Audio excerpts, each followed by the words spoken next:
somo la patakatifu jioni hii, ningependa tuweze kuangalia kinara cha taa. Kwa hiyo tushahama kwanza, leo tutakuwa tumehama hapa. Sijaweza kuzungumzia hii moja kwa moja, lakini nafikiria kanuni zake nimezungumzia tulipokuwa tunajifunza kazi ya usafishaji kupitia neno ambalo ndio maji ya uzima. So hii kama tutapata nafasi ya kurudi nyuma tutarudi hapa. But for now naomba tuweze kuipeana kwa heri kwanza, tuingie hapa ndani. Now unapoingia patakatifu chumba cha kwanza, ningelipenda kwanza kabisa tusome kitabu cha Kutoka 26 mstari wa 36. Nasema vipi kwa Kiswahili? Kwa Kiingereza nasema kwamba and thou shalt make an angling of the door of the tent of blue, purple and scarlet, and fine twined linen wrought with needlework. And thou shalt make for the hanging 5 pillars of shittim wood, and overlay them with gold. And in their hooks shall be, and their hooks shall be of gold, and thou shalt cast 5 sockets of brass for them. Kutoka 26:36. Kwa Kiswahili inasema hivi. Kisha utafanya kisitiri kwa mlango wa hema. Utafanya kisitiri kwa mlango wa hema cha nyuzi za rangi ya samawi na za rangi ya zambarau na za rangi nyekundu na kitani nzuri yenye kusokotwa. Kala hizo hatujaweza kuzizungumzia, zina maana, na za rangi nzuri yenye kusokotwa. Rangi hizo zina maana yake. Ningelipenda tu nisiweze kukaa hapo kwenye mambo ya rangi. Zina maana, si kwamba hazina maana muhimu, zina maana. Lakini nafikiria kanuni zake, japokuwa ni muhimu, nafikiria kuna vitu vya muhimu zaidi kuliko hicho ambacho ningelipenda tuweze kuzungumzia zaidi. Tukipata nafasi ile wakati wa ziada ambao tutapata kabla makambi hayajaweza kuisha, then baadhi ya vipengele vingine tutaweza kuviangalia vile ambavyo ninaweza kuvirukaruka. Hiyo sio kumaanisha kwamba sio kipengele muhimu. Ni kipengele ambacho kinatupatia kanuni fulani au misingi fulani ya wokovu na jinsi ambavyo maisha yetu yanavyobadilishwa.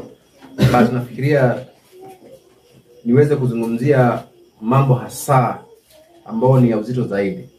So cha msingi ni kwamba mlango huu umetengenezwa na nini hapo unapata? Nasema yani material ya kisitiri kwa mlango wa hema. Anasema nyuzi za rangi ya samawi. Hiyo natafuta nyuzi. Unaposikia mlango umetengenezwa na nyuzi, then inakupatia idea mlango huo aina yake ni nini? Ni pazia. Ni pazia. Kwa hivyo mlango ni pazia. Na nenda mbele. Na rangi ya zambarau na rangi nyekundu na kitani nzuri yenye kusokotwa, kazi ya mshona taraza. Nawe fanya nguzo 5 za mti wa mshita kwa kile kisitiri. Na mahali popote unaposikia nguzo ya miti ya mshita, moja kwa moja unakumbuka miti tumeshaipata kuwa ni fumbo la nini? La mtu au binadamu, sio? Naam. So binadamu kama ndio nayo wakilishwa then kwenye mlango wenyewe pale, japokuwa kuna rangi zilizo na maana fulani ambazo singeweza kuzitamka tu kwa bila kupeana ushahidi, inawakilisha mtu binafsi. Ndio maana yake kwamba imetengenezwa na miti ya mishita ambayo imefunikwa na nini? Na dhahabu, sio? Na baada ya hapo inasema vipi? Na hiyo iko na kitu kingine kinachoitwa sockets of brass for them. Sockets ni nini? Yaani nguzo, kuna mahali za kuingizwa. Matako ya nini? Ya nguzo. Ya nguzo, sio? Mahali zinachomeka. Mahali ambazo zinachomeka kuchomelewa chini, sio? Wangapi ambao mnajua kwamba miguu ya Kristo inawakilisha kuwa na shaba? Sasa hapo tushapata tayari vitu vinaweza kuunganika. Ama tusome. Ufunuo 10. Wacha niseme kitu fulani. Baadhi ya miunganiko hii ya somo hili ni vitu ambavyo kawaida tunavyokuwa tunavijua, lakini unapoanza kujifunza Mungu mwenyewe anaanza kukuelekeza, unaanza kuviunganisha tu. Kwa maana yake mimi mwenyewe nilipokuwa ninajifunza kabla nifike hapa sikuwa nimekiona hicho. Yaani vile ambavyo amekisoma hapo niposa nukuu nyingine ama fungu lingine limefanya kitu gani? Limekuja. So sijui kama unaelewa vizuri. Hiyo ndio uzuri ya kuwa unasoma maandiko kikamilifu. Picha zile ambazo tunakuwa nazo Mungu anaziunganisha mwenyewe kupitia Roho Mtakatifu. Na ndio maana hatufai kuwa na wasiwasi kwamba binadamu hataelewa kweli ikiwa kwa kweli anatafuta kujua doctrine ya Biblia. Na Ufunuo twende pale. Ufunuo 1. Fungu la 13. Imeandikwa na katikati ya vile vinara nikaona mtu mfano wa mwanadamu amevaa vazi lililofika miguuni na kufunikwa mshipi wa dhahabu na kufungwa mshipi wa dhahabu matitini. Naomba uende kwa sababu ya muda 15. Na miguu yake kama shaba iliyosuguliwa sana na kana kwamba imesafishwa katika tanuru, na sauti yake kama sauti ya maji mengi. Nafikiri ishatosha. Miguu yake ni ya shaba, lakini hiyo shaba imesuguliwa sana. Na pia imewekewa kwenye nini? Imesafishwa kwa tanuru. Kwenye tanuru la nini? La moto. So kwa hivyo pasia lina rangi kadhaa pale, na pasia hiyo imefunikwa na miti ambayo imeshikiliwa na miti ambayo ni ya mishita, kumaanisha na wakilisha. Yaani lengo pale ni kwamba pasia au ule mlango wa kuingilia patakatifu inawakilisha mtu. Sawa sawa? Na huyu mtu lazima awe na ubinadamu uliochanganywa na dhahabu, sio? Na kwenye miguu yake tunaambia kwamba ana nini? Ana shaba. Sasa hii inawakilisha kazi ya Kristo. Kwa maana yake Kristo mwenyewe, kitabu cha Yohana 14 mstari wa 6 anatuambia kwamba yeye ndiye njia, kweli na nini? Na ni kupitia pasia hiyo ndiposa ule mwanga wa hekalu unaweza kufikia patakatifu, si patakatifu. Unaweza kufikia behewa. Kwa nini iko hivyo? Ukisoma kitabu cha Yohana 8:12 inasema kwamba Kristo akazungumza na wao akawaambia, mimi ndimi nuru ya nini? Ulimwengu. Na ulimwengu unawakilishwa na nini?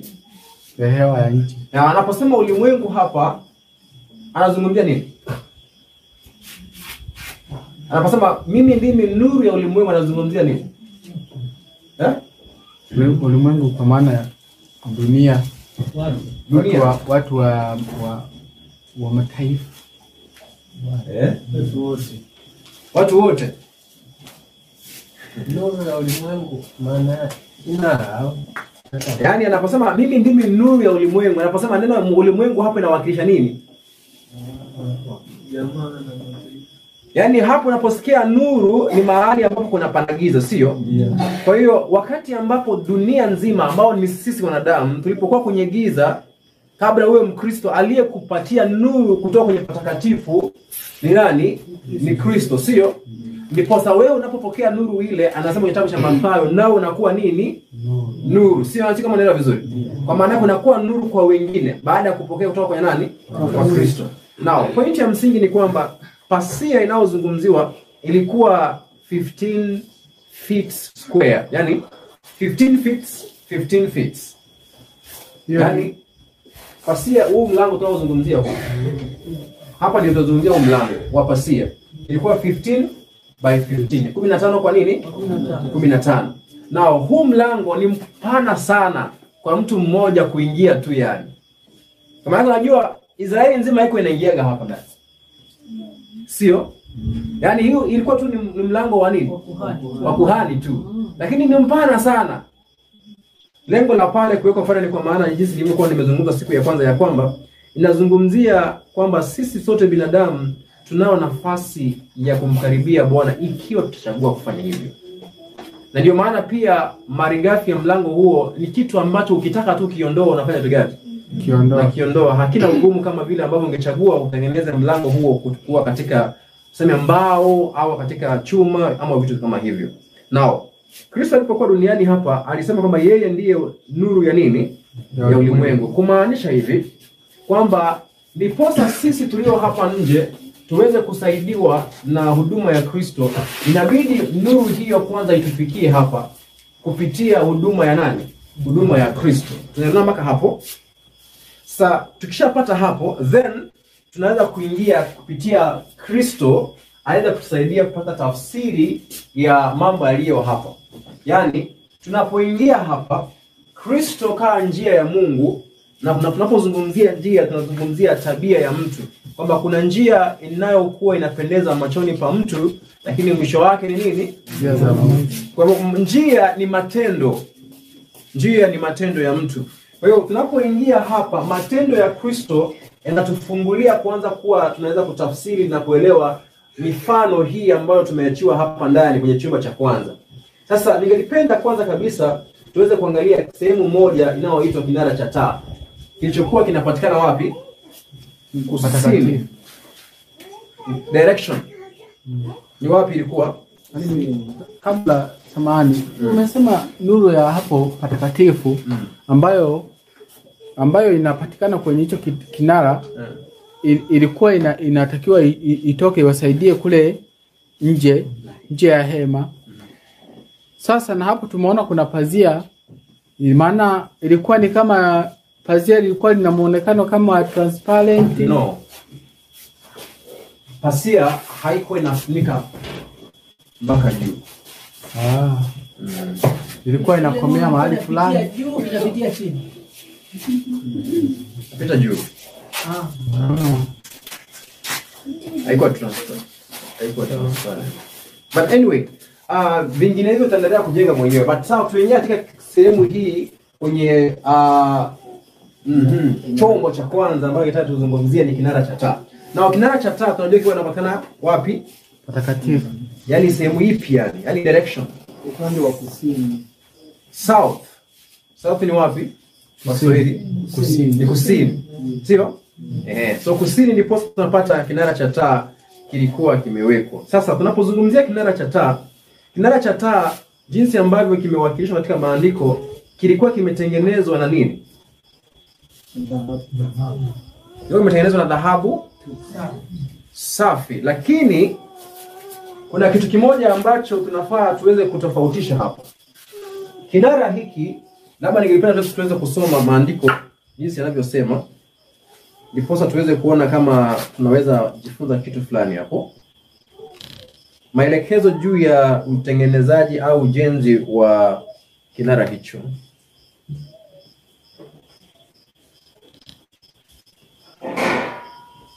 Mungu anapopeana maelekezo, kitabu cha Kutoka 25 mstari wa 31 anasemaje? Kutoka 25:31. Ndio, nasema nawe fanya kinara cha taa cha dhahabu safi. Naam. Hicho kinara na kifanywe kwa kazi ya kufua. Tako la kinara chenyewe kimetengenezwa na kazi ya kufanya nini? Kufua. Na kufua ni smithman's work. Yaani ni kama kile ambacho anafanya ile kazi ya shaba ile. Yaani kufua inamaanisha ya kwamba hii yani hapa ni dhahabu tu. Ni dhahabu tu. Sawa?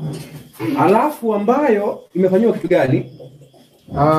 Amesema kiwe cha kazi ya kufua, tako lake na mti wake, vikombe vyake na matovu yake na maua yake, vyote vitakuwa vya kitu kimoja nacho. Nacho kitakuwa na matawi 6 yenye kutoka ubavuni mwake. Matawi 3 ya kinara upande wake mmoja na matawi 3 ya kinara upande wake wa pili. Vikombe 3 vilivyofanywa mfano wa maua ya mlozi katika tawi moja. Tovu na ua. Ishatosha hivyo. So ilikuwa na branches ndio matawi. Ilikuwa na branches ngapi? 3 kila upande sio? So vinakuwaje 7? Na kile cha katikati. Now ukienda kwenye kesi ya Sulemani, ningependa kwenye kesi ya Sulemani,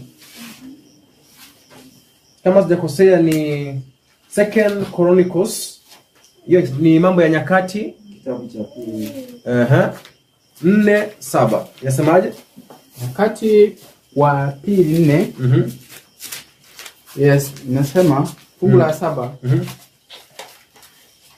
Nasema akavifanya vinara vya taa 10 vya dhahabu kadiri ya vilivyoagiziwa akavitia hekaluni, vitano upande wa kuume na vitano upande wa kushoto. Akafanya na meza 10. Kwa hivyo unapata ulikuwa na vinara vingapi hapo? 10. Vilikuwa vingapi? 10. Sasa kuna tofauti. Si unaiona pale? Lakini ijapokuwa kile ambacho Sulemani anakitengeneza, anachukua hii ambayo ni tent, ambayo ni tent. Alikuwa kusudio lake ni kwamba aitengeneze katika jengo linalodumu, sio? Lakini alipotengeneza hii, hakutengeneza 7, akatengeneza 10, sio? Na hapo bado hajaribu mfano bado, sio? Kwa maana yake alielekezwa na Roho Mtakatifu afanye afanye hivyo. Ukifuata pia utapata ya kwamba measurement, urefu wa kimo wa hizi zote hazifanani katika majengo, katika jengo na katika pia ile hema. Ni kwa nini? Ni kwa maana yake tunachozungumzia hapa ni mifano tu. Kwa hiyo mfano unatengenezwa kulingana na haja yake. Kwa mfano 7, neno 7 huwa inazungumzia ukamilifu, sio? Ndio. Ukamilifu wa mambo ya nini? Ya kiroho. Aina ipi ya kiroho? Ni mambo ya uungu. Sawa? Lakini 10 pia huwa inasimamia ukamilifu.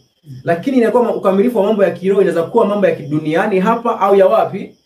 Ya mbinguni. Kwa mfano, amri 10 ziko ngapi? Ziko 10. Kwa maana yake ni ukamilifu wa sheria zinazohusu mwelekeo kulingana na jinsi ambavyo wanadamu wanafaa wahusiane. Ijapokuwa ni amri ya kiroho, sawa?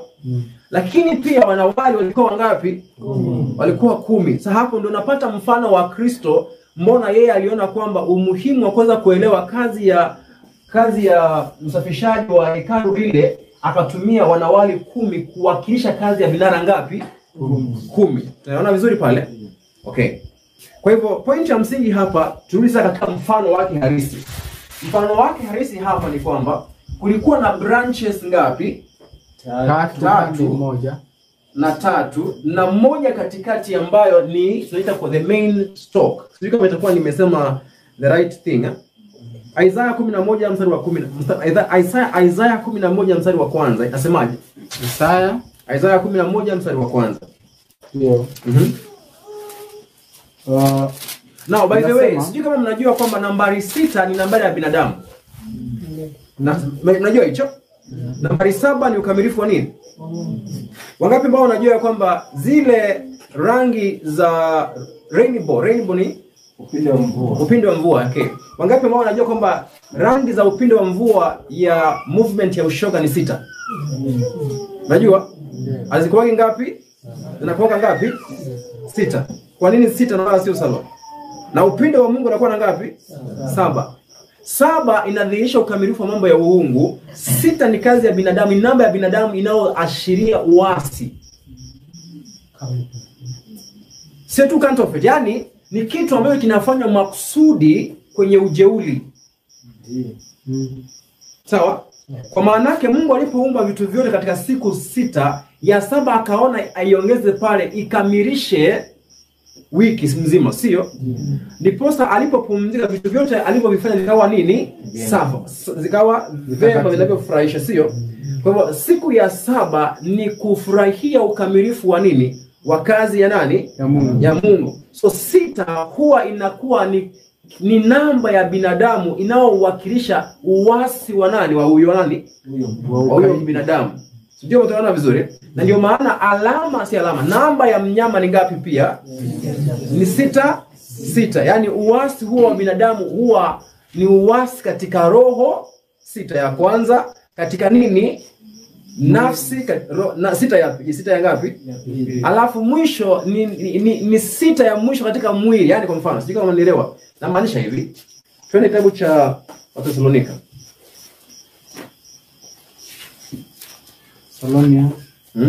Thessalonike. Wathesalonika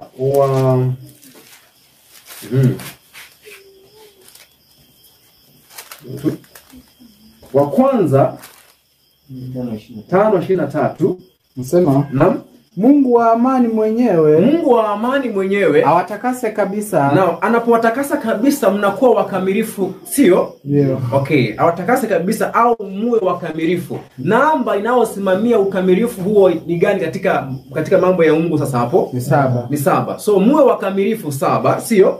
Wapi ya kwanza? Nanyi Muwe wakamilifu wapi? nanyi nafsi zenu, Number 1, 7 ya kwanza nafsi zenu, na roho zenu, 7 ya pili roho zenu, na miili yenu, na miili nini? muhifadhiwe mwe kidogo tu. kamili. So katika tuanze ya vizuri.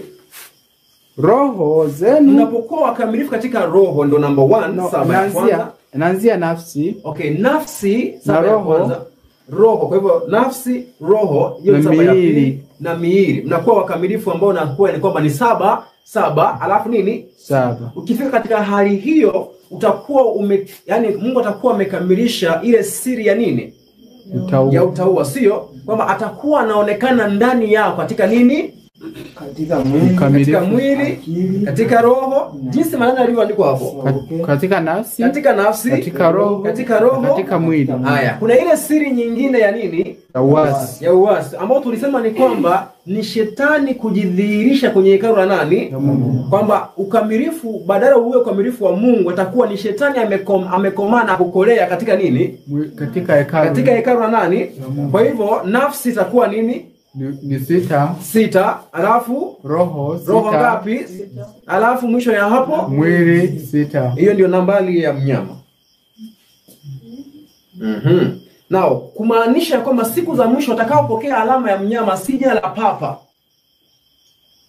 Namba ya mnyama sio jina la papa, ni tabia ya roho ya nini? Ya uasi. Ndio hivi maneno kweli.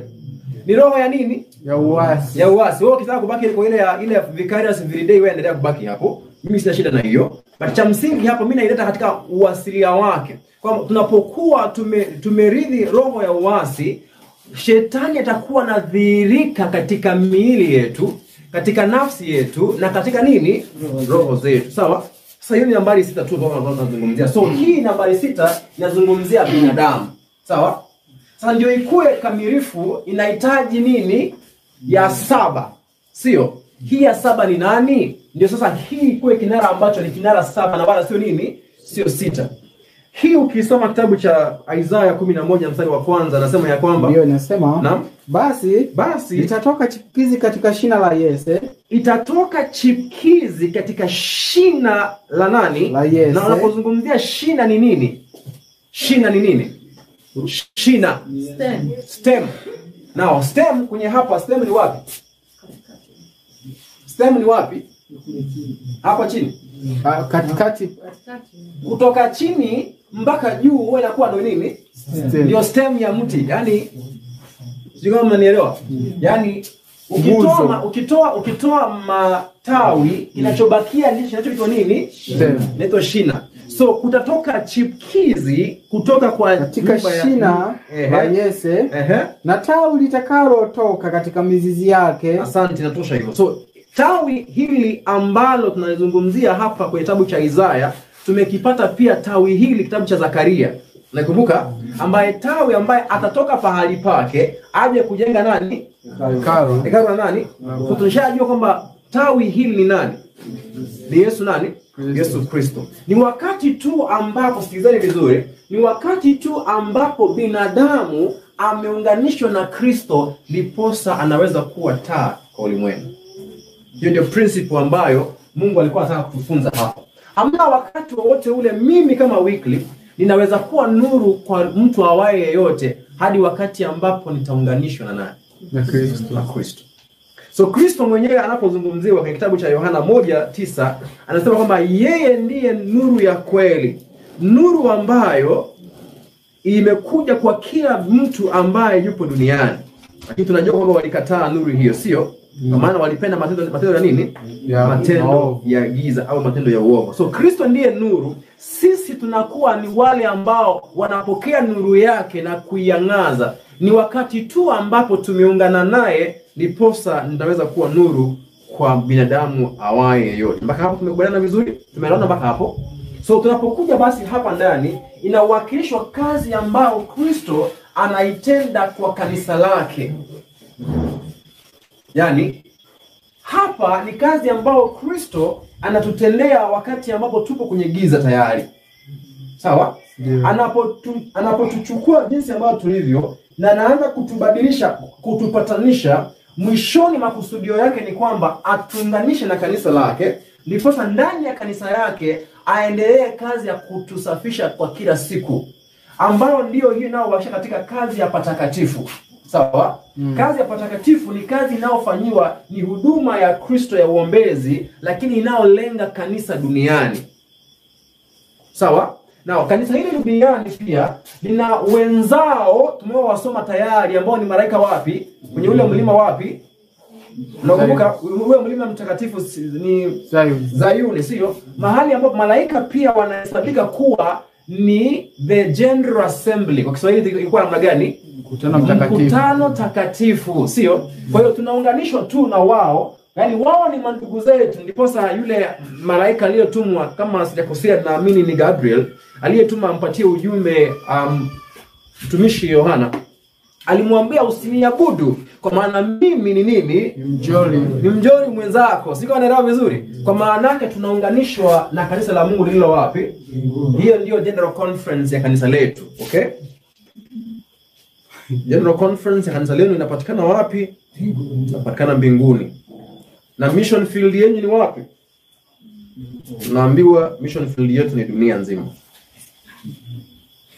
Hiyo tu sio lengo langu, but anyway, Zakaria 4:2-6. Zakaria 4:2-6. Nasema akaniuliza, unaona nini? Unaona nini? Nikasema nimeona, natazama kinara cha taa cha dhahabu tupu, nacho kina bakuli juu yake, na taa zake 7 juu yake. Tena iko mirija 7 ya kuletea mafuta kwa taa zote zilizo juu yake. So kuna kitu cha ziada ambacho kwenye mfano huu akionekani, isipokuwa kipo, ambacho ni kile ambacho ukiangalia tuko na kinachoitwa bakuli. Zile bakuli, hapo ndiposa mafuta yanamwagwa, alafu yale mafuta yanaletwa wapi? Baada ya hapo kwenye nini? Kwenye mirija. Kwenye mirija. Kwenye mirija mpaka kwenye kinara cha taa. Sasa hapa kuna hizo bakuli zilikuwa ngapi? Amesema? Okay. So kuna vitu ambavyo nataka tufafanue vizuri sasa. Now, sidhani kuna Mwadventista yeyote ambaye hajui taa nazungumzia nini. By the way, taa, tunapozungumzia taa tunazungumzia kitu gani kwenye maandiko? Yaani unaposema taa. Kwenye walipokuwa, yaani Daudi alipokuwa anasema taa, ni nini alichokiona akafananisha? Okay, sio kile alichokifananisha. Nini ilikuwa mbele yake? Taa ya miguu yao. Simaanishi maana ya hiyo kitu alikuwa anakizungumzia taa. Yaani yeye alipokuwa anasema taa, nini alichokiona kimwili kwanza? Ndio akatumia kama mfano. Aliona hii. Aliona mwanga. Mwanga ni nuru, wala sio taa. Yaani ninachotafuta ni point ya msingi kwenye maandiko, taa huwa ni kando au lamp au kibatari au nini? Lamp. Yaani point ya msingi hapa, yaani hii sehemu ya kwanza kinaitwa kinara cha, lakini Kiingereza inakuwa inaitwa namna gani? Kando. Kwa maana yake wao walikuwa na uzoefu wa nini? Wa kutumia nini? Kando ya kwanza, alafu inaweza kuwa wengine wanatumia hiyo ambayo umeita namna gani? Batari. Hiyo ni nini? Unajua usipoelewa hizo vitu hapo, kuna mahali hautaelewa, ambao ni Mathayo 25. Walipoamka walisafisha kitu. Sasa hii ukiamka usafishaji. Yaani ndio uelewe baada ya hapo application ya lile fumbo, lazima ujue walikuwa wanaosikiza wanatumia nini. Yaani kwa maana yake, yaani kujua walichokuwa wanakitumia sio wokovu, lakini itaweza kukusaidia kujua kuelewa mfano kwa undani. Walikuwa wanatumia, sijui kama hapa Kiswahili chake itakuwa ni sahihi, kwetu kule naita koroboi. Ndio hiyo. Ndio hiyo. Ni Sawa. utambi. Kiswahili ni kibatari. Na koroboi ni nini? Kiswahili pia. Moja ni cha ndani, nyingine ni cha Kenya. So koroboi. Na unapozungumzia koroboi ndio inaitwa candlestick, either mshumaa ndio hiyo uko nawekwa hapo au koroboi. Sawa? Na koroboi iko na jinsi inavyofanya kazi. Nikisema kama ni container, chupa fulani, tuseme kama hii. Na mliziona by the way? Kuna majenzi ambao labda hawaelewi tunazungumzia nini. Wangapi ambao hawaelewi koroboi? Leo naona watu mzaliwa Dar es Salaam ambao muelewi hivi tunazungumzia kitu gani? Wewe unaweza kuwa umesomea kwa sababu umesoma zile shule za kule chini. Kuna wengine ambao walizaliwa wakiwa wanaona sasa tuwasaidie kuelewa.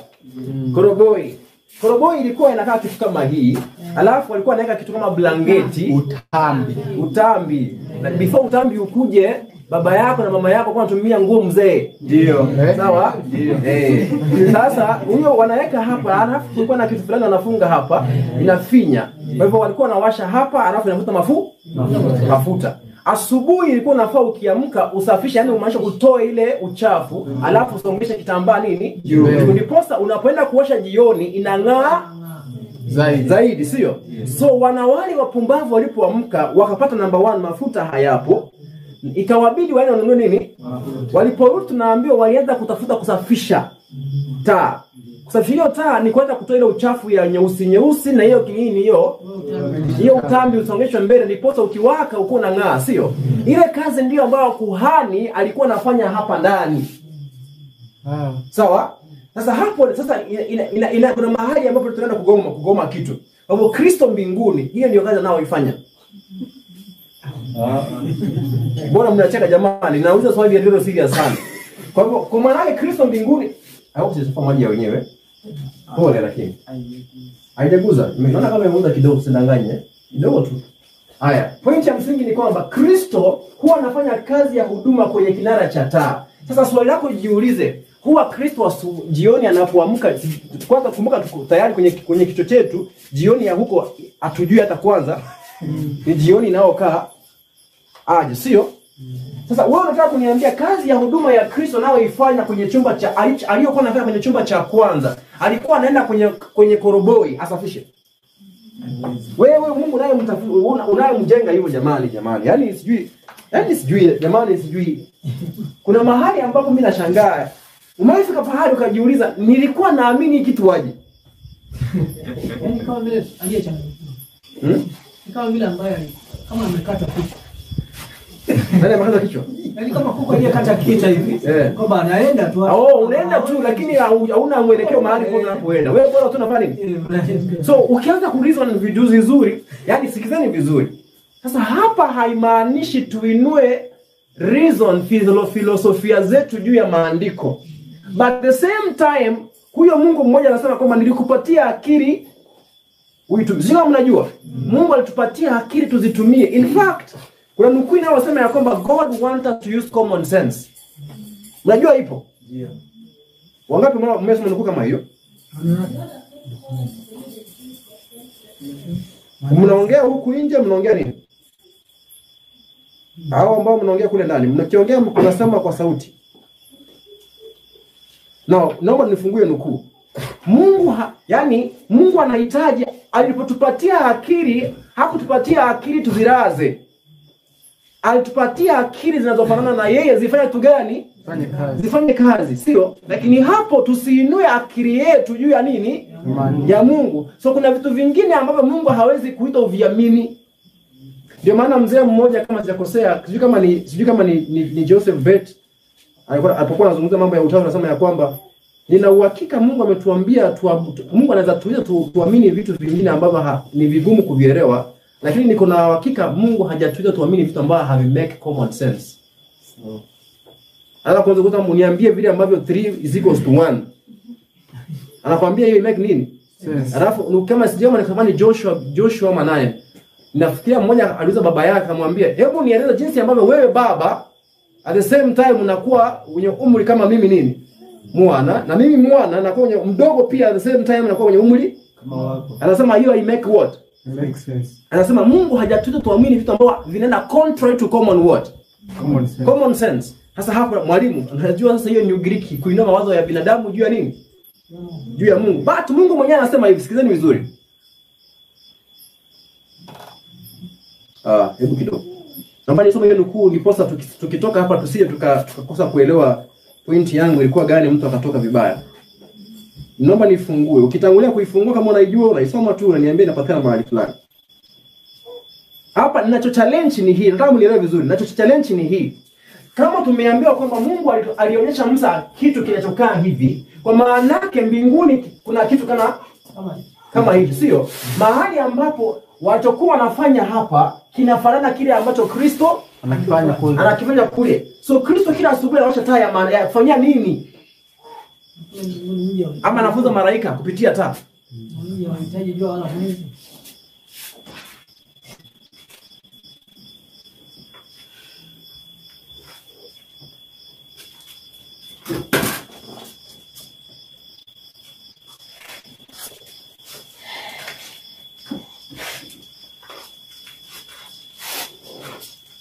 Ziko nyingi lakini nataka moja tu.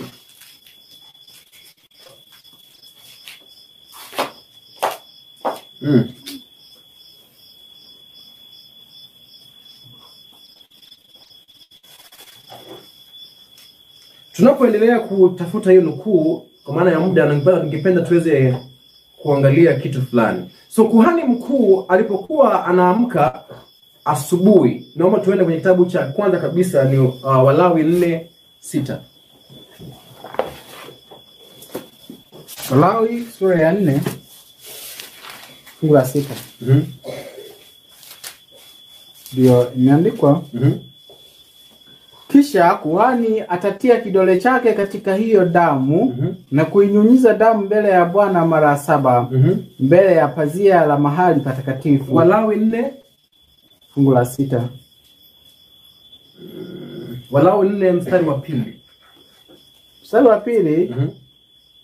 Haya, nena na wana wa Israeli waambie, kama mtu yeyote akifanya dhambi pasipo kukusudia katika neno lolote ambalo Bwana amelizuilia lisifanywe, na kutenda neno lolote la maneno hayo, kama kuhani aliyetiwa mafuta akifanya dhambi. Samahani, angalia 24 mstari wa 2.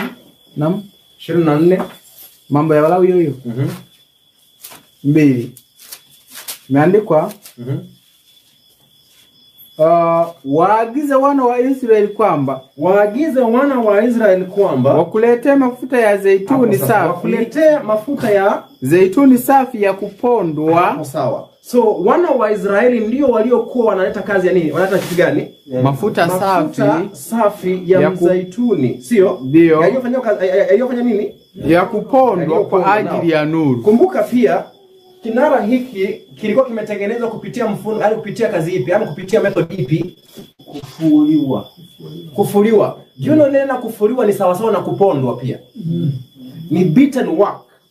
Yaani kinara hiki kilikuwa kinakuwa dhahabu, kinang'aa kwa dhahabu ile, kwa maana yake imefanywa kazi ya kupondwa. Na hivyo mafuta yaliyokuwa yanatumika hapa yalikuwa yanatumika kupitia njia ya kupondwa. Kwa nini? Kwa maana yake njia ya kupondwa ndio ilikuwa inatoa mafuta ambayo yalikuwa ni masafi. Sawa?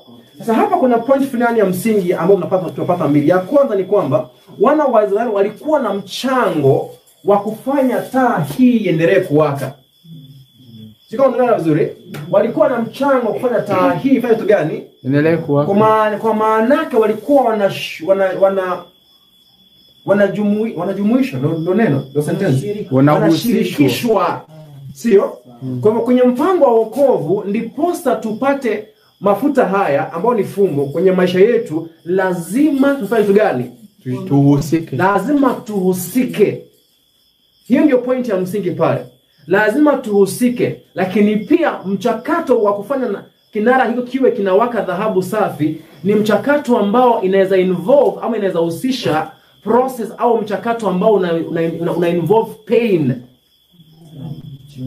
uchungu, gharama au gharama, nasema katika njia. Yani ndio kinara ukione hapa kinang'aa, yani kabla ukione hivyo kimepitia nini? Maumivu. Kimepitia maumivu kwa njia nyingine. Unaelewa maumivu? Unajua kinara chenyewe sio hii. Inawakilisha kinara chenyewe halisi. Ndio maana yake mimi na wewe ndio tufike pahali ambapo kwa kweli Kristo anaonekana, kuna process fulani ambao tunaoipitia. Sio? Ni kama ile ambao Walawi walikuwa nawakilishwa kwenye ile kitabu cha Malaki, kwamba nani ambaye atastahimili kazi ya nani? Ya yule ambaye ni Bwana anapokuja kwenye hekalu lake. Kwa maana anakaa kama mtu asafishaye nini? Fedha. Sijui kama unaelewa vizuri. Nao hii haimaanishi kwamba Mungu atakupitisha makusudi katika maisha ya uchungu. Sasa ukifika hapo utakuwa umeweka injili tofauti. Lakini katika yote machungu ambao utakuwa unayapitia, Mungu anakusudia nini ng'ae katika hayo? Taa. Naomba nifafanue vizuri. Mungu hakupitishi makusudi kwenye tatizo au kwenye shida, lakini unapopitia kwenye shida ile, anakusudia kwamba nini dhihirike? Tabia yake. Sawa, sio kama naelewa vizuri.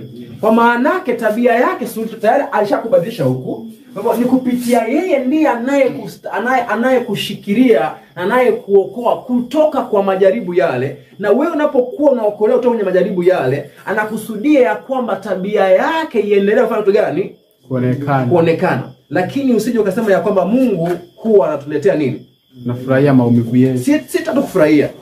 Mungu huwa anatuletea majaribu. Na nafikiria ni kesi hiyo ni kesi ya Cyprian katika somo lake kutufunza jinsi ambavyo maandiko yanavyozungumzia Mungu kupatiana majaribu, huwa anapeana hapeani, na kuweza kufuatilia lile neno linaloitwa test na tempt. Na katika Biblia nikisema kwa njia fupi, test and tempt ni kitu kimoja. Yaani test na tempt ni kitu kimoja kwenye maandiko. Yaani kando na theolojia. Ukifuata lile neno test na tempt ni kitu kimoja. Now, but point ya msingi ni hii. Mtu anayekupatia test ni mtu ambaye hajui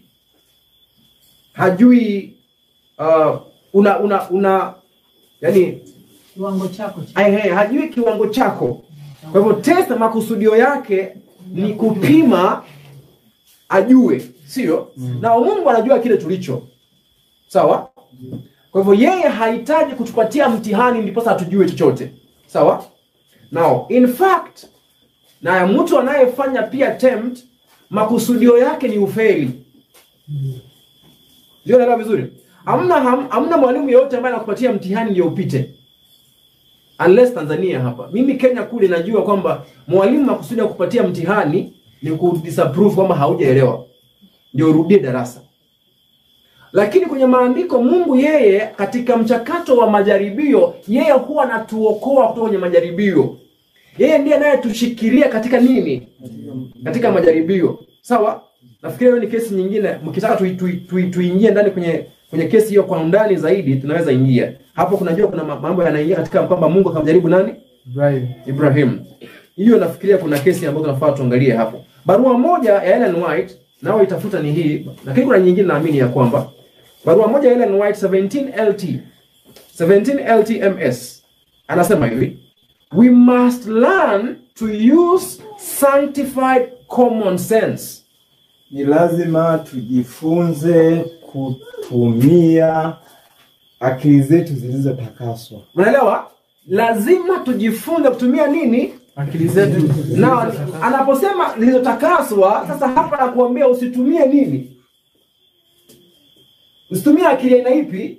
Shaba ya kama unajua ya kuna akili, unajua hapa ndani kwenye hekalu kuna akili katika mifumo miwili. Kuna akili ambayo imefunikwa na nini? Na shaba. Sasa hii ndio filosofia ya binadamu, ile ya Paulo anayozungumzia. Filosofia ya binadamu Ugiriki ile.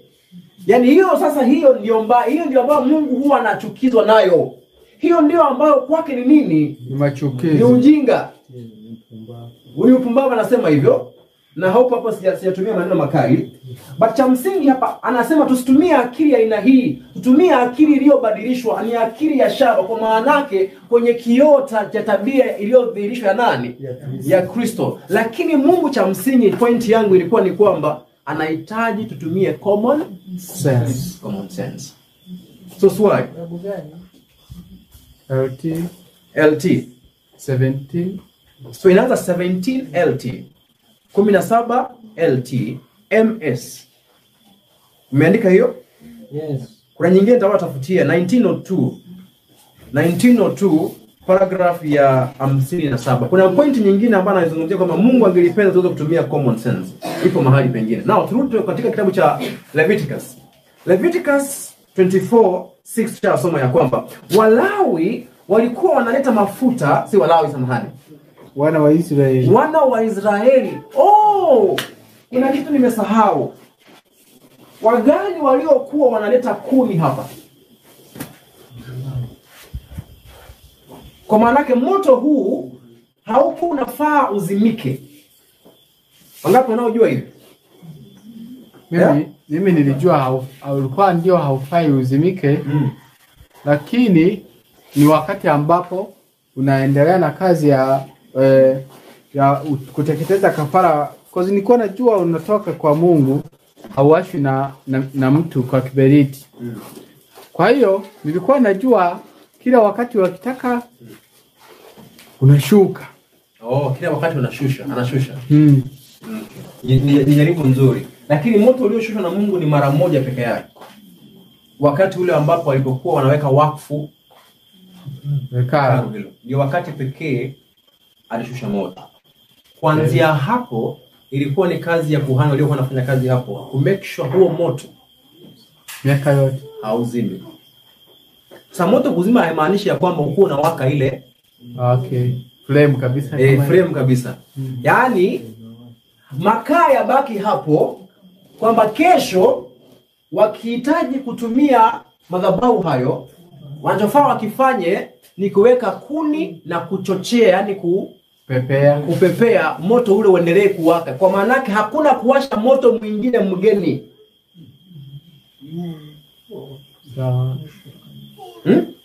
Hiyo ni matatizo ya wale vijana wa nani? Aaron. Sasa swali lingine nilikuwa nataka mimi nimewaleta hapo kwa maana kuna point ambayo nimegundua niliruka ya msingi sana. Hizo kuni zilikuwa zinatoka wapi? Hizo kuni zilikuwa zinatoka wapi? Na Mlawi hapo anatoka hapa. Yaani yeye kazi yake ilikuwa ni yazunguke tu wapi? Humo ndani. Na kwanza hata hakuwa na shamba ya kwenda kutafuta kuni. Takuwa walikuwa wanafuata sasa Waisraeli wenyewe. Kwa hivyo hizo kuni zilikuwa zinatoka wapi? Mungu anafanya miracle. Yes, Frida.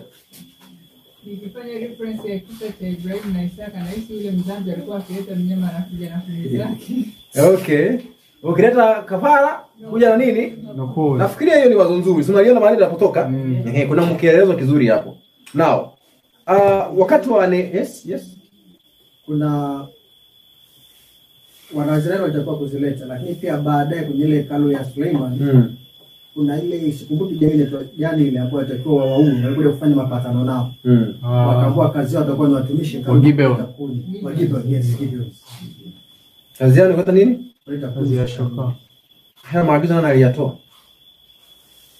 Hayo walipeana wenyewe na mtumishi na mimi Joshua. Sio walisema kwamba watakuwa pasua kuni kuingia.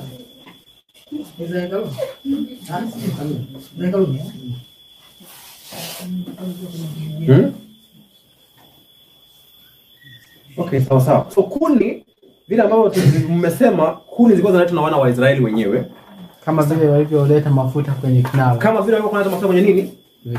Kinara cha taa. Na sasa point ya msingi hapo ni hii. Point ya msingi watu ni hii ambayo ni karibu ni sahau ya msingi sana. Katika mpango wa wokovu. Ndio mlipata vizuri. Katika mpango wa wokovu. Watumishi mpo? Sisi ndio wote watumishi au sio? Katika mpango wa wokovu, anayeanzisha moto ndani ya maisha ya mtu ni nani? Yesu. Ni yeye peke yake. Anao uwezo wa kuwasha moto wapi? Ndani ya moyo. Sawa? Mimi na wewe ambao ni Israeli, kazi yetu ni ipi? Kuchochea ule moto usifanye kitu gani? Usizime.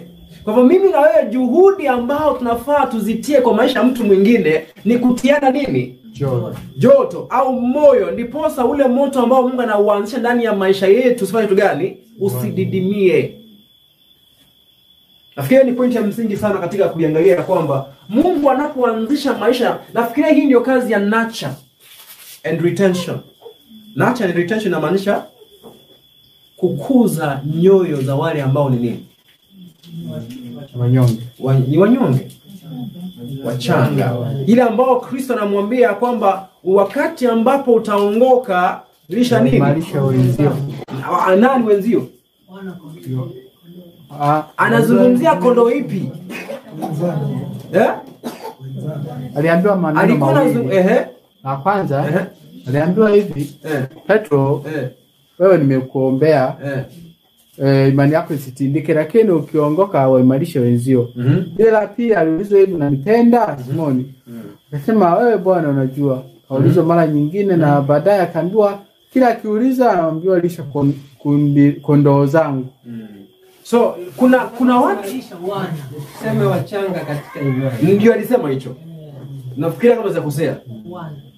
Wana kondoo, sio? Pointi ya msingi na utafuta ni kwamba wakati ambapo mtu ameingia kanisani akiwa mchanga, kwenye imani ile awaye yote ile, sisi tusije tukawa watu ambao badala ya kuendelea kuchochea moto uendelee kuwaka, tunazima. Tunafanya nini? Tunazima. Sasa tunazimaje? Ni kwa sababu labda tusipojua njia za Mungu za kudili na akili za wanadamu. Kwa maana kuna nukuu moja sijui nimeisoma wapi hasa, lakini kama sio mind character na personality nasema ya kwamba it is science to deal with the human what. Yani ni sayansi kujua jinsi ya kushughulika na akili ya binadamu. Watu wasija wakaongoka wakaingia katikati ya makanisa yetu, badala ya kuwasaidia moto wa imani uendelee kuwaka ndani yao, tunaudidimisha. Nikiwa kule Kenya, na tunaanza kumalizia, naona muda unakatika. Kijana mmoja akakuja akaniambia, rafiki yangu mmoja akamtaja jina, sitamtaja. Ameniambia hivi. So huyo kijana tulimpatia ruhusa au nafasi ya kutusaidia kwenye vipindi vya asubuhi katika kutuelekeza katika masomo ya hekalu. Si masomo ya hekalu, masomo ya unabii. Of course lengo sio kwamba atanaelewa unabii sana, but lengo ni kwamba unampatia nafasi ya kujifunza katika hali ya huduma. Niposa sisi wenyewe pia tumejifunza hivyo. Sasa ndipo mtu akasema, aliniambia kwamba hiyo vitu nao wasema sio kweli. Anayemwambia ni mkubwa wake. Aliposema hivyo, kumbe ndio maana yake alikuwa amekoma kuendelea kufanya ile kazi ya kutupatia mawazo la asubuhi katika fungua Sabato. Kumbe nikagundua unaweza zungumza neno ambalo litamuumiza na kumfanya mtu ambaye ni mchanga kiimani akadidimia. Yuko unaelewa vizuri? Sasa hebu nataka tupate hivi. Na kwa hivyo naongea na Cyprian jana. Ni Cyprian ako hapa? Ndio. Nikamwambia hivi, wakati ambapo umepiga hatua fulani katika maisha yako ya kiroho, usije ukamfanya mtu ambaye ni mchanga kwenye hiyo safari yako hiyo ya kukaa sanctified na kuelewa Mungu na kufanya vitu vingine, akahisi kana kwamba yeye haiwezekani kukufikia hapo. Hata si kukufikia. Unajua unaweza kaa hapo hivyo na hubiri hapa, najua wewe ni mkubwa wangu kwenye safari ya imani. Nikiangalia jamaa jinsi anavyokaa pale, mpaka kwenye uso anaonyesha wewe umeongea umatope hapo. Yaani James unielewa kweli? Unajua nikihubiri sinaangalia sura. Sinajua wale ambao ni vigogo.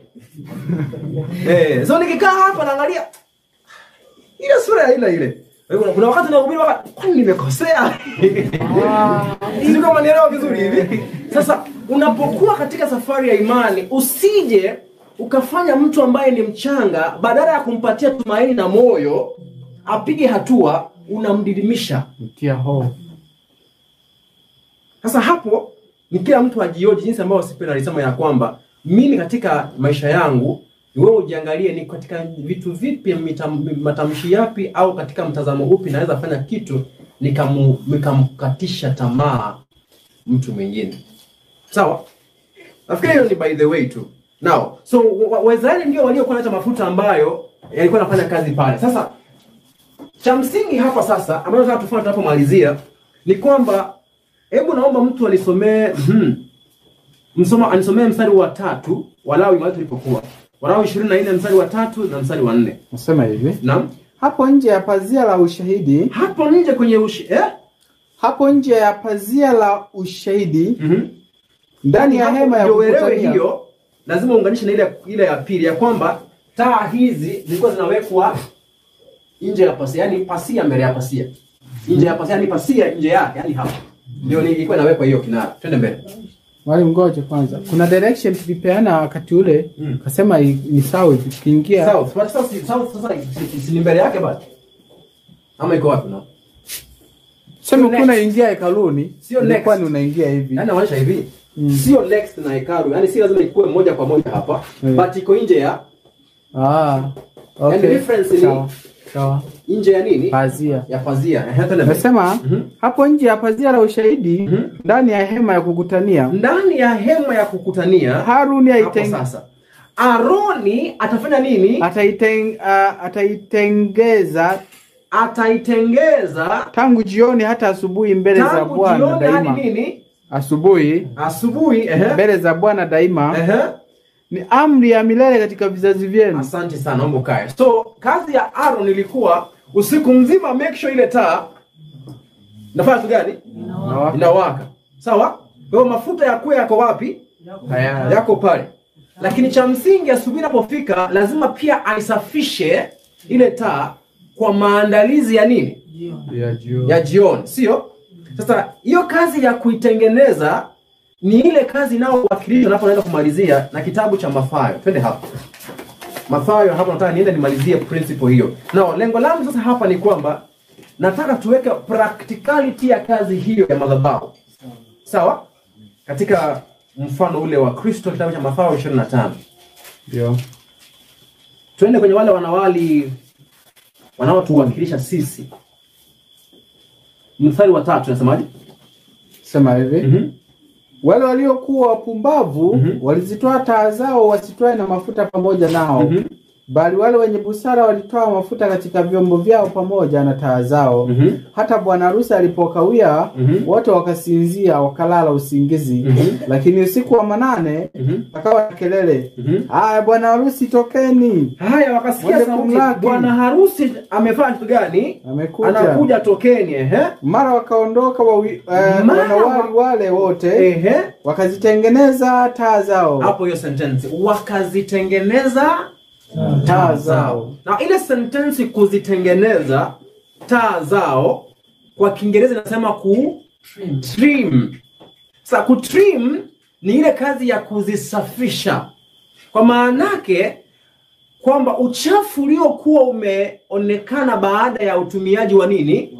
Wa muda mrefu unafaa uondolewe ndiposa ile taa mwanga wake huo wa kufanya nini? Wa kung'aa. Sawa? Sasa hii inawakilisha nini harisia yake? Ndio swali. Hiyo ndio nini? Ndio swali. Now, naomba tu notice kitu fulani. Sauti inasikika wakati upi kwanza? Usiku wa manane. Usiku wa nini? Wakati giza limetanda. Now, kwa hivyo bwana harusi anaenda kuingia hapa ndani wakati ambapo giza limetanda na anahitaji taa zifanye nini? Ziwake. Na giza kuu ambalo limetanda na kulifunika au kulifanya nini? Kufunikiza hivyo. Na kulifunika dunia ni giza kuhusu nini? Kuhusu tabia yake. Una uhakika? Ndio. Wangapi ambao mna uhakika? Mna uhakika kabisa? Nao naomba tuchukue chapter inayoitwa to meet the bridegroom. Kumlaki bwana harusi. Ambao ni kwenye Christ Object Lesson 29. Nao mbona wapeleka pale? Na wapeleka pale kwa maana yake tulipokuwa tunaanza masomo yetu tulisema ya kwamba uzito wa ujumbe wote ambao tunakuwa nao ni kwamba tusije tukapata nadharia ya kweli ambayo haina uhalisia wake kwenye nini? Kwenye maisha. Nao so tushapata kinara cha taa kinahitajika kuweza kumumulikia nani? bwana harusi anapokuja wapi? Harusi. Sio kama unaona mahali ninachokifanya hapa. Nafanya hivi. Taa inafanya kitu gani? Inawaka. Inahitajika na wanawali waishike, wao ndio wanaoibeba, sio? Ambao ni kanisa na wakilishwa, ndiposa iweze kumwangazia njia bwana harusi anapoingia wapi? Harusini, sio? Kwa hivyo kazi ya hapa ndani bado inahusiana na kazi ya wapi? Ya kinara cha taa hapa. Naelewa vizuri? Kwa maana yake wakati ambapo bwana harusi anakuja hapa ndani, ambao ni utakaso wenye hekalu, ni wakati wenye giza. Sawa? Yeah. Ni wakati wenye giza. Na giza hili linahusu nini? Mkasema ni kuhusu tabia ya nani? Kwa hivyo wakati Kristo anaenda kutakasa hekalu, anapoenda kuingia hapa ndani, anaanza kutuandaa katika wakati ambapo giza lipo mbele. Sawa? Giza liko wapi? Mbele. Kwa hivyo anakusudia giza hilo ambalo lipo mbele, anatafuta watu ambao watabeba taa, waweze kumulikia watu ambao watakuwa wapi? Katika ulimwengu wa nini? Wa giza. Sio maneno vizuri? Sasa tuweze kuangalia huu practicality yake ni nini? Uhalisia wake ni nini?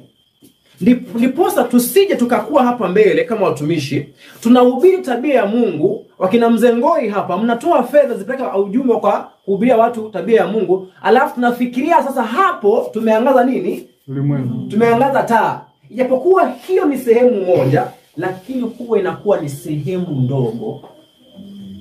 Hebu niwaonyeshe kwa mfano.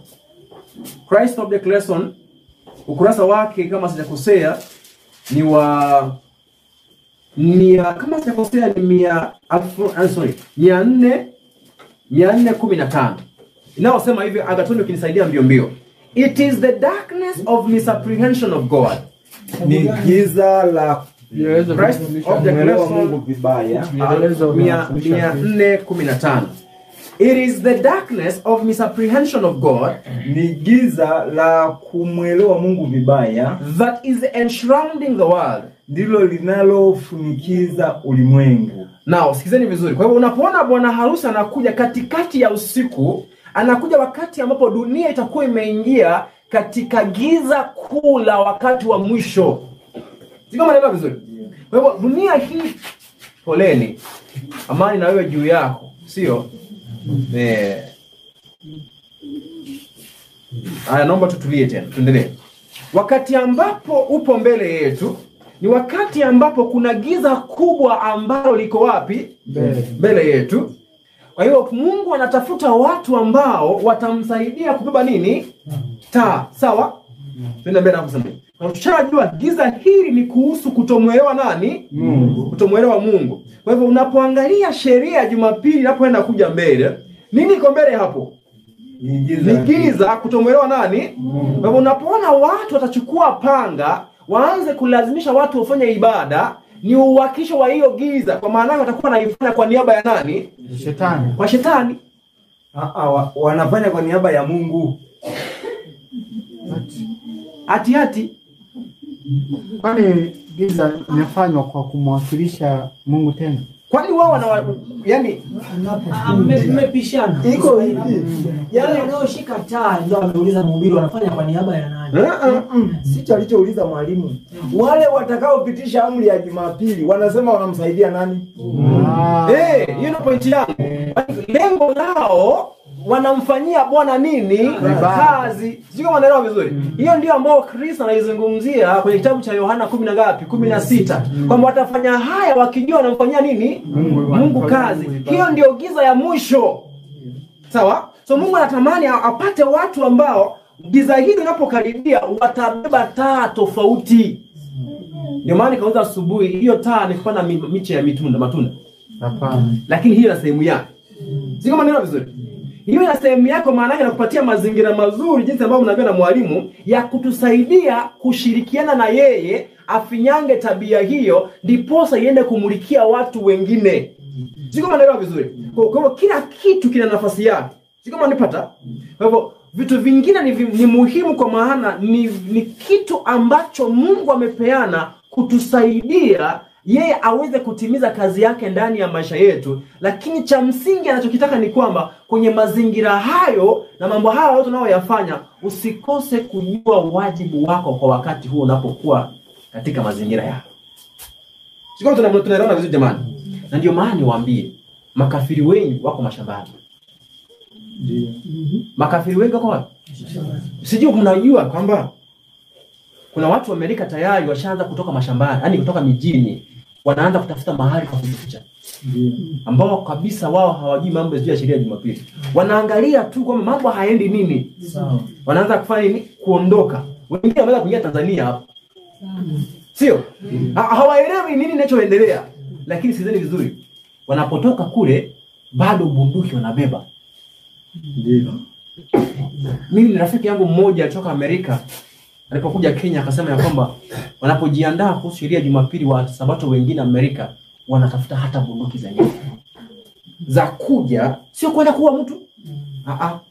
Za kuja kujitetea wakati wa dharura. Yani hapo, yani hataenda kukuua wewe. Haenda kutafuta kwa shamba yako. Yani wewe ukija kwake yuko tayari. Sasa tusijiandaa hivyo. Hapo mtihani tutakuwa tumefanya nini? Tufeli tayari. Siko maelewa? Haya, naomba tuende mbele kidogo. So Mungu anatafuta watu ambao siku ya mwisho watamsaidia kuweza kutangaza tabia yake. Aje. Naomba tusome paragraph inayofuata 16, paragraph ya kwanza. Yaani 416. Those who wait for the bridegroom's coming, Wale wanaosubiri kuja kwa bwana harusi, are to say to the people, wanapaswa kuambia watu, now sikiza, behold your God. tazameni Mungu wenu. Now hiyo sentence ambayo kwenye mabano, behold what? Huyo Mungu unamtazama yuko wapi? Huyo Mungu unayemwambia muangalie ako wapi? Kwa maandiko. Twende mbele sasa. Hapo unataka tutoke hapo sasa. The last rays of merciful light, Nuru, miale ya mwisho ya nuru ya rehema. the last message of mercy Ujumbe wa mwisho wa rehema to be given to the world unaopaswa kutolewa ulimwenguni is a revelation of his character of love. ni ufunuo wa tabia yake ya upendo. Sasa swali, Amina. Mbajo, mnahubiria watu wajiandae kwa ajili kupokea ujumbe wa mwisho, sio? Tumeambiwa nini hapa?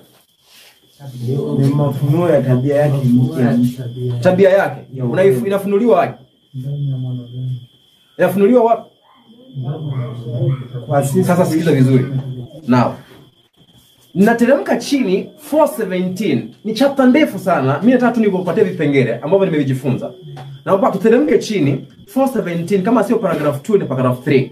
Anasema, thus in the night of spiritual darkness, hivyo katika giza la usiku wa kiroho, God's glory utukufu wa Mungu is to shine unapaswa uangaze forth through his church, unapaswa uangaze kupitia kanisa lake. Kwa hiyo ndio maana yake kinara kinawakilisha nini? Inawakilisha nini jamani?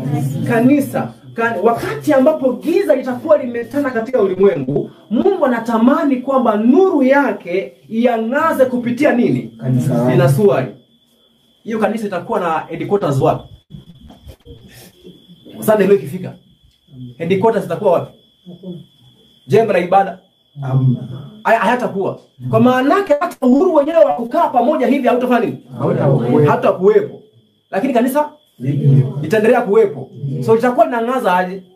Kwa kukuja kuabudu pamoja, waweke speakers kubwa. Hapana.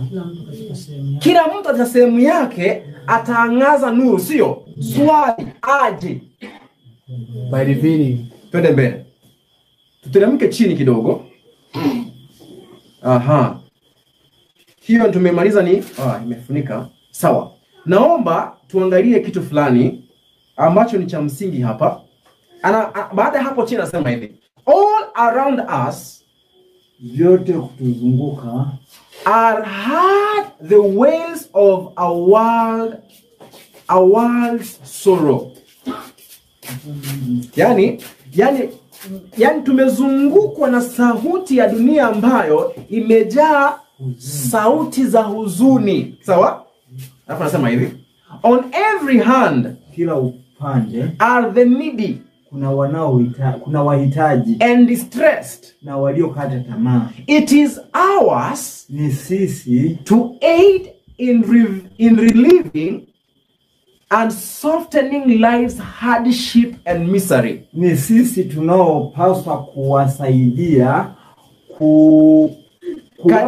katika kuwapa nafuu na kulainisha maisha yao. So unaposema kwamba ujumbe wa siku ya mwisho unafaa upewe kwa ulimwengu, ni kutangaza kwamba tazama bwana harusi anakuja, ambao ndio nuru ya mwisho. Tunaambiwa hiyo nuru ya mwisho, wanapoambiwa watazame, wanaangalia wapi?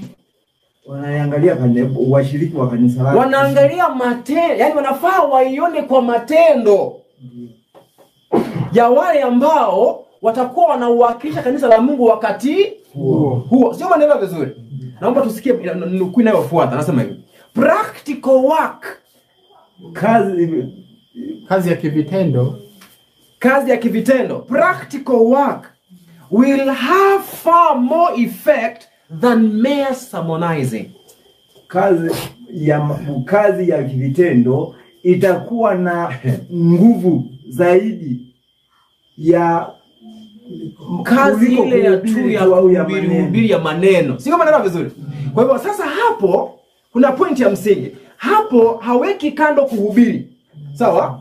Lakini atokisema kwamba kazi ya vitendo itakuwa na nini? Nguvu zaidi. Now let me tell you. Ndio maana Kristo alipokuwa hapa duniani, sermons zake ni chache. Nafikiri nimehubiri sermons nyingi duniani kumuliko yeye. Sermons za kuhubiri kwa pulpit. Nimezihubiri nyingi kumuliko yeye. Lakini kwa matendo nafikiria labda hata 0% sijafanya. Point ya msingi ni hii. Unapojifunza tabia ya Mungu, anakusudia mafuta ya tabia hiyo yawe yanang'aa ndani yako. Na yanapong'aa ndani yako sio kwa pulpit, ni katika jinsi unavyojumuika na wenzako kijijini, na wenzako nyumbani, na wenzako kanisani. Amina. Hiyo ndiyo kazi nao. Yani anaposema wanafaa waambie ulimwengu tazama Bwana, wapi? Unamwona wapi? Kwa matendo. Anafaa aonekane kwa matendo. Sasa sio kwamba nawaambia mimi ndio sasa mimi naona hii tabia yangu hii mtumishi. Hii ndio tabia ya Mungu. Anamaanisha hivi. Wewe jifunze tabia ya nani? Ya Yesu. Mwambie natamani tabia hiyo, wacha ing'ae ndani yako. Alafu idhihirishe kwa matendo. Wao wenyewe wataona tabia nani? Mungu ndani yako. Anasema hiyo ndio practical work. In fact, hiyo ndio kazi ambayo Kristo aliifanya siku nyingi sana. Mahubiri yake yalikuwa ni machache sana. Na baada ya hapa anasema hivi, we are to give food to the hungry. Tunapaswa kutoa chakula kwa wenye njaa. Clothing to the naked. Kuwavisha wale walio uchi. And shelter to the homeless. Kuwapa makazi wale wasio na pa kuishi. And we are called to do more than this. Na tunaitwa kufanya zaidi ya haya. The wants of the soul, mahitaji ya nafsi, only the love of Christ can satisfy. Ni upendo wa Kristo pekee ndio unaweza kutosheleza. If Christ is abiding in us, ikiwa Kristo ameambatana nasi, our hearts will be full of divine sympathy. Mioyo yetu itakuwa imejawa na upole mtakatifu au huruma. Full of divine sympathy. The sealed fountain of earnest Christ-like love will be unsealed. Na point ya msingi hapa ni kwamba, yani kando na kuwapatia mahitaji yao, unahitaji pia wadhihirishie Kristo. Siko maneno vizuri? Now, baada ya hapa anasema hivi, God calls not only for our gifts for the needy. Mungu si kwamba anahitaji tu tutoe vile vipawa kwa wanao au zawadi kwa wale wanaohitaji. Sasa sikize baada ya hapo. But for our cheerful countenance. Lakini God calls not only for our gifts for the needy. Mungu sio tu kwamba anahitaji tutoe zawadi zetu kwa wanaohitaji, but for our cheerful countenance. Anahitaji pia tuwe na nyuso zinazoonyesha nini? Furaha. Anasema hivi, our hopeful words, maneno yetu ya matumaini. Mnaelewa vizuri? Haya, baada ya hapo anasema hivi, our kindly hand grasping. Yani kindly grasping inamaanishaje? Upole. Let me tell you. Do you know kuna kitu cha msingi ambacho tunafaa tukifanya kwenye mikono? Let me tell you something. Mwanadada akiingia kanisani hapa ambaye hajaonyesha upendo, okay? Alafu useme mimi ni mchungaji wenu. Alafu niseme hivi, nasema kwa mfano, okay? Kwa maana yake sijajipatia nafasi hiyo. Akuje hapa kanisani. Tunapomkaribisha nimwambie Ombiana, naomba simama. Nimesema simama. Alafu tuassume dada mgeni ni huyo. Sara simama. Alipofika tu hapo, amekuwa labda matatizo yake nyumbani, alafu tumwambie tumkaribishe. Ombiana, mkaribishe kwa niaba ya kanisa. Nenda ukampatie busu. That's what we call. Amesema nini hapo? A kindly hand grasping. Now, mimi kama mwanaume siwezi kuwa labda na uhuru wa kumpatia Ombiana busu hilo. But do you know, actually, mtu anataka kuambia tatizo lake, umshike tu mkono umuombee, then you've comforted him or her. Mzima naelewa vizuri? Now, sometimes tuna lose nafasi za kudhihirisha tabia ya kuwachukuliana na watu kwenye shida zao, kwa maana hatujajifunza kukua kind. You know, kama mimi niko very hard, by the way. My wife tells me weekly kusema sorry is very hard. But you know what? I need to learn. Mzee Ngoya akiumia namwambia Mungu afanye nini? Bwana akutie moyo. Yani that one kinawezafanya ni kitu ambacho mahubiri yote ya upendo hapa Haiwezi fanya. Lakini tuko kanisani tuko wabaridi. Yani wajua maana ya Kiadventista ni ajabu sana. Ya Kiadventista ya ajabu sana. Yani mnaweza kaa na mtu kanisani, yani hata ujui amelala njaa. Mimi nakumbuka tukio chuo kikuu, kuna watu ambao walikuwa wanaingia kanisani ambao walivyoingia hadi wanatoka.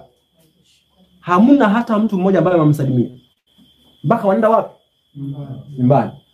Ukimshtukia na kuambia mimi nakujua. Alafu namuuliza, unijuaje? Mimi ni Mwadventista. Unashiriki wapi? Hapo JKUSTA, Jomo Kenyatta University. Sijawahi kuona. Mimi nakujua. Lakini kumbe yeye anaishi upweke kwenye nyumba ya nani? Ya Mungu. Tusiwahi sahau kwamba Mungu ametupatia mikono ya kuitumia. Sasa hapa siyasema ya kwamba nimkimbilie dada Ombiana alafu sasa mimi naanza kufanya mambo mengine.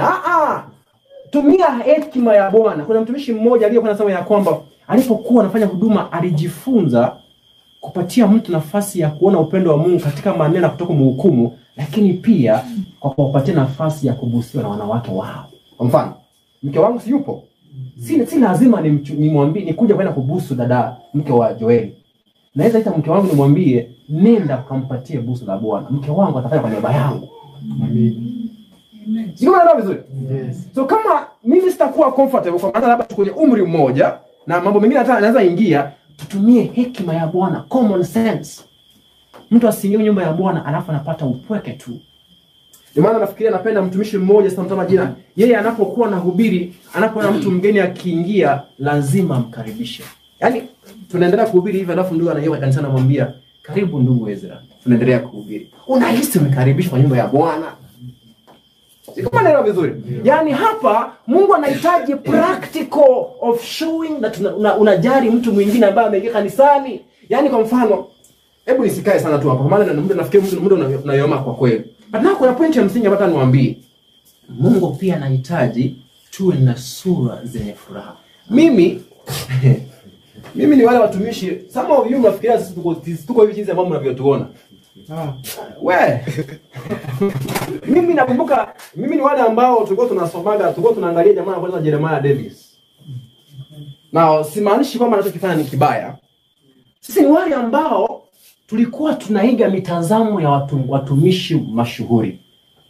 Ambao ukiangalia unajua kwenye jinsi ambavyo wanavyojichukua, unadhania kwamba kwenye mtazamo huo wao, wewe na wewe pia unafaa uwe. Nakumbuka tukiwa chuo kikuu kuna watu ambao wakiingia, yani jinsi ambao mfumo unaoongea kwenye madhabahu, kuna kanisa anakuwa kule. Alafu kuna jinsi ambavyo vinavyotembea. Unaelewa hiyo? Unaelewa ile point ile? So kuna watu ambao nakumbuka tulikuwa tumefika mahali ambapo tunaiga mtumishi mwingine. Hiyo ni yani hivyo ndivyo ambavyo Mungu amemweka, sawa? Lakini haimaanishi lazima mimi niwe hivyo. So na yeye pulpit. Alafu hizi Biblia kwanza nilipopatiwa zawadi ya hii nilifurahi aje.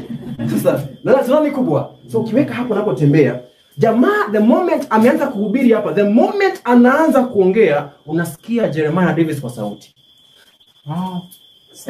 Kuna mtu saizi akianza kuhubiri kama umesikia Andrew Enriquez anavyohubiri, kuna mtu akishaingia kwenye pulpit hapa, the moment tu ameanza tu kuongea hivi, the moment umesikia sauti yake, moja kwa moja unasikia mwigo na mitindo ya Andrew Enriquez. Sasa kuna wale watu kama mimi nakumbuka ya kwamba nilidhania kukuwa a present truth ni kuonyesha sura ambayo imekunjamana. I remember one time baadhi ya marafiki zangu wanakuja nakwambia Bwana Wycliffe smile. Ilichukua muda mrefu, nafikiri hata baada ya kuoa ndio nikaanza kupata maisha ya furaha. Yaani kukua tu kwenye na furaha simaanishi tu na vichekesho vile ambavyo tukishazungumza za ukipuzi. Sawa? No, simaanishi hicho. Yaani mimi ni yule mtu ambaye nakumbuka mzee ndugu Joel siku moja ananiambia Wycliffe mara ya kwanza ulipokuja hapa Tanzania, yaani ulikuwa mtu ambaye ukaribiki. Na afadhali nilikuwa nimebadilika wakati ule. Nawaambia tu ukweli. Ni wale watu ambao yani kabla ulisongea lazima upige hesabu na kuendea aje. Hebu jua Kristo kama angekuwa katika hali kama hiyo, yule jamaa anaitwa Maria mkahaba angemkaribia vipi? Asingefika. Kristo anahitaji tu hata na nyuso zenyewe zinazokaribisha. Nao hiyo mimi mwenyewe sina. Kama haujui mimi mwenyewe sina. Ninapambana Mungu nisaidie. Niwe na mipaka yangu lakini pia nimdhihirisha yeye. So tusipuuzie, usiwahi fikiria kwamba utakatifu na kumdhihirisha ni kitu cha ajabu. Siko maneno vizuri. Tusiwahi kufikiria ni vitu vingine vya nini? Vya ajabu. Alafu natafuta vitu zingine za maajabu kuziongezea katika maisha. Hamna. Hebu sijui kama nitamaliza ama sitamaliza maniachie tu hapo. But cha msingi naomba jamani, tunapoenda kusoma hiyo kitabu, kila mmoja asome taratibu. Kuna nyingine inayofanana na hii anasema ya kwamba unaweza pata mtu mwingine ambaye hata ni mchafu. Anasema huyo mtu mchafu mchukue. Usimwambie neno lolote. Nenda muogeshe. Na anaposema nenda muogeshe anamaanisha mpeleke bafuni. Anamaanisha mkaribisha hata kwako mwenyewe, mpatie maji, mwambie ndugu yangu nenda bafuni pale. Nenda kabadilishe nguo hizi nikupatie kama zawadi. Bila kumhubiria. Anasema mtendee mambo hayo bila wazo lolote la kwamba utapata chochote kutoka kwake. Hata kumhubiria chenyewe achana nayo. Mdhihirishie tu matendo. Hata wewe ukifikiria saa hizi kuna wakati ambapo maisha yalikuwa magumu, kuna watu huwezi sahau katika maisha yako. Wakati ambapo hauko na chochote mtu akakupatia kazawadi kanguo. Na hata labda hauko unajua kwamba anakuangalia anasema huyu ndugu ni mtumishi wa Bwana, labda hata ana nguo ya kubadilisha.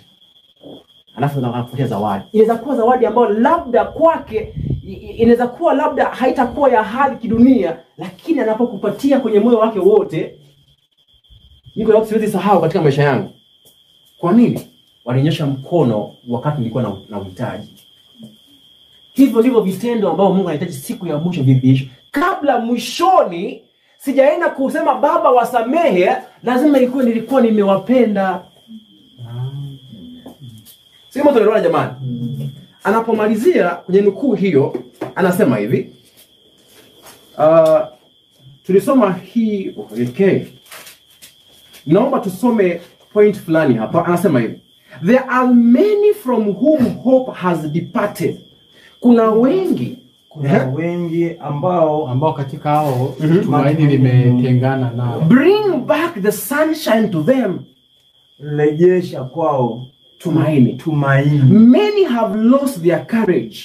Wengi wamepoteza ujasiri wao. Speak to them the words of cheer. Nena nao maneno ya upole. Pray for them. Omba kwa ajili yao. Omba kwa nini? Kwa ajili yao. There are those who need the bread of life.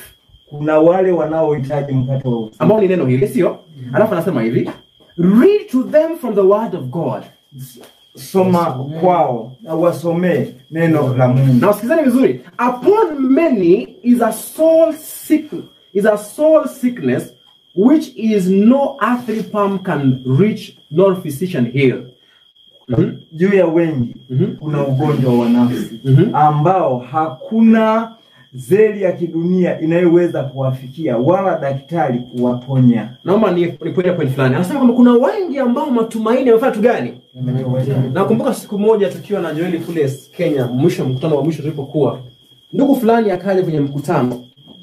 Na alipokuwa kwenye mkutano pale, alisema kwamba alikuwa amefanya uinjilisti kwenye gari. Inaitwa sio kwa Marekani na gani, kule gari tunaita ni matatu ministry.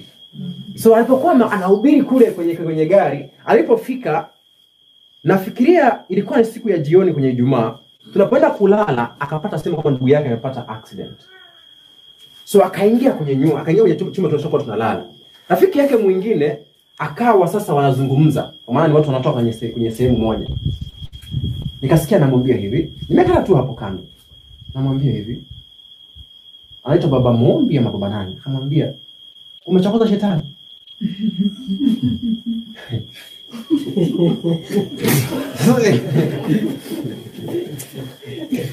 Sasa alipomwambia hivyo, yule mtumishi akasema, kwani Mungu wangu, nimekufanyia kazi ndani ya gari. Unaelewa mchakato?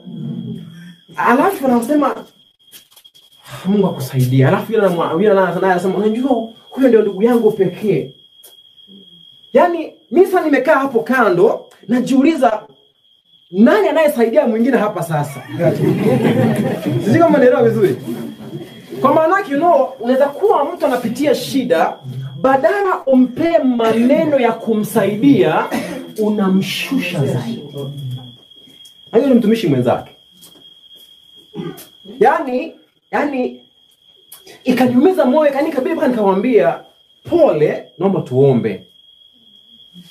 Yaani angalau kubadilisha nini? Mazungumzo na atmosphere ambayo imewekwa pale. Kuna watu saizi wakiwa na shida kwenye kampu hii. Hii kampu mzima itajua.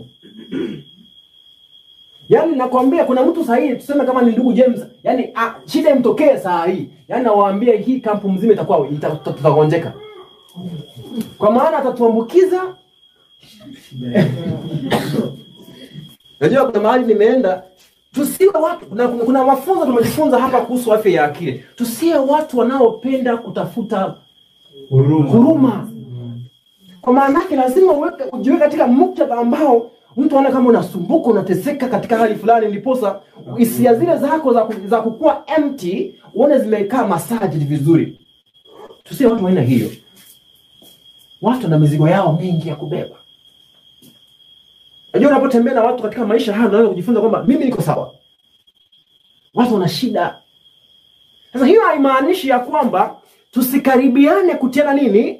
Mioyo. Lakini tujifunze kubeba mizigo ya maisha, lakini at the same time tujifunze kuwa na furaha katika maisha. Tusiwe watu ambao yani ukiangaliwa mtu anashangaa kwamba kwani Kristo wenu ni mzigo. Mzigo mnaelewa vizuri. Anyway, kama hapo mmenielewa, ninaomba nimalizie hapa kwa point fulani. Okay. Sasa kuna point fulani nimewaambia kwamba wanawali wale walichokuwa wanacho kwenye mkono walikuwa na taa. Na ile taa ni neno. Sawa? Taa walizokuwa wamebeba ni neno. Yaani inawakilisha neno. Kwa maana neno ndio nini? Ndio taa.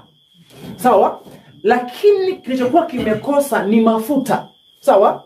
Yaani kwa maana yake neno la kweli wanalo, yaani hawana mafunzo ya kifagani.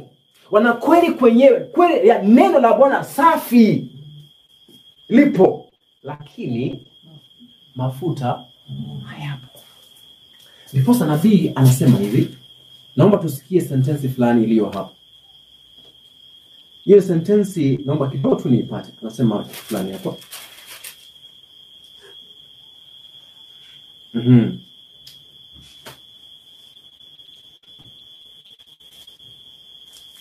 Haya, naomba tuisome hapa. Ni kitabu cha hiyo Christ Declaration 4:14 anasema hivi.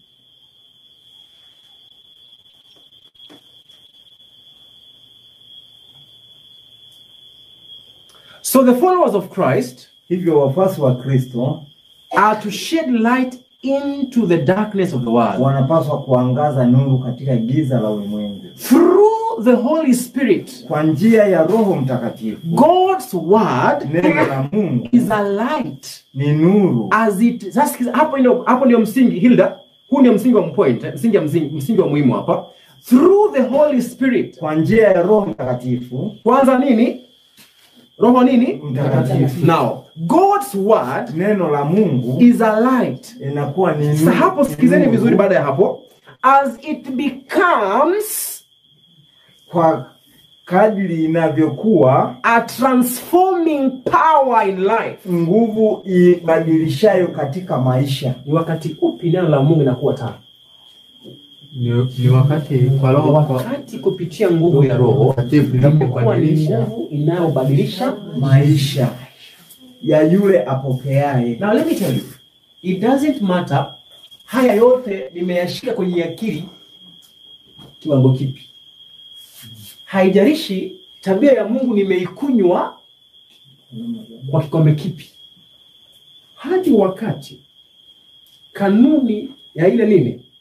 Kweli. Kupitia nguvu ya nini? Ya Roho Mtakatifu itakuwa imenibadilisha. Imani kawaambia mimi hofu yangu na kinachomulilia Bwana atusaidie sote tusije tukabeba tabia ya Mungu kwa akili. Hapo mnaelewa kweli? Tusije tukabeba tabia ya Mungu kwenye nini? Kwenye akili. Lakini haijaanza kubadilisha maisha yetu. Kuna watu ambao wanaweza kuwa wanazungumza hapa. Tumesikia Mungu anapokuwa anasamehe hana uchungu. Kuna watu ambao wanazungumza hivi wanabeba uchungu ya watu hata waliokufa wako hapa. Mtu alikukosea amelia kaburini bado uchungu umejaa ndani ya moyo. Na kwa kaburini unabeba maiti kwenye moyo. Kuna mtu ambaye yuko hapo umekosewa lakini bado kwenye moyo haujaweza kuachia na uchungu. Then kanuni ya tabia ya Mungu haijafanya nini? Haijadhihirika. Now, sasa hapo hiyo ndio challenge ya tabia ya Mungu. Kwa maana ya kwamba inakupatia kipimo katika maisha ya Kristo, alafu inakuwekea wewe uko wapi. Alafu unaanza kusema Baba, hiyo ndio nao itamani. Ni safari, ni mwendo. Na uzuri ni kwamba unapoendelea kutakaswa usije ukavunjika moyo pia. Kwa maanake hata kabla hujafika huko bado nakuhesabu wewe, tulianzia hapo. Bado ni mke wangu. Yaani hizo principles tusisahau kwenye akili. Yaani japokuwa haujafika, yaani wewe uwe ni motisha. Yaani mimi natamani niwe kama nani? Kama Yesu Kristo. Unapoona haujafika, kutofika isikuvunje moyo. Kutofika ikupatie juhudi ya kuendelea kutamani zaidi kuwa kama yeye. Tusirudi kwenye ile nadharia ile nyingine ya kwamba sasa unapoona kwamba haujafika nao sasa mimi nimepotea. Yaani sijafika isipokuwa ninatumaini nitafika tu. Amen. Naomba tuweze kumalizia hapo na Bwana aweze kubariki. Amen. Tuweze kuomba.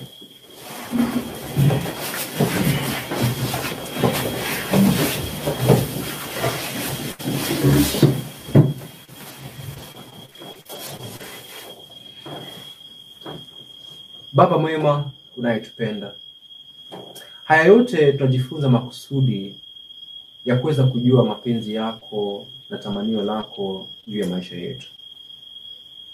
Haya yote sio kutuvunja moyo, bali haya yote ni kututia ujasiri, na zaidi ya yote kutuwekea kipimo cha utakatifu wako mbele yetu, kuwa ndiyo pattern tunaofaa kuiga na zaidi mno tunaomba ya kwamba itusaidie kuweza kushirikiana na tabia hii iweze kudhihirika katika kila tendo, mahali popote katika mazingira yetu tunapotuweka, katika jamii, katika familia, hata kwenye kushughulikia hata watoto ambao wametubariki na wao.